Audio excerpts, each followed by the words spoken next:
বর্তমান বিশ্বে জটিল ভূরাজনৈতিক বাস্তবতায় কূটনৈতিক রিপোর্টারদের কাজ অত্যন্ত কঠিন, আর এই কঠিন কাজটি করছেন তারা। কথা বলেছেন পররাষ্ট্র সচিব আসাদ আলম সিয়াম। সকালে পররাষ্ট্র মন্ত্রণালয়ে ডিক্যাপ মিডিয়া অ্যাওয়ার্ড এবং লেখক সম্মাননা অনুষ্ঠানে কথা বলেন তিনি।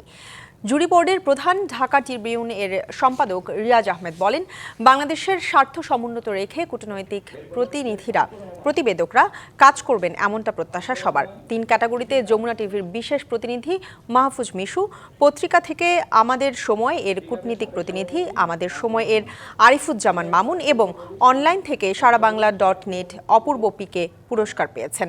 এছাড়া লেখক সম্মাননা দেওয়া হয় মাসুদ করিম, ইশরাত জাহান উর্মি, রাশেদ মেহেদি এবং নাহিদ ইসলামকে।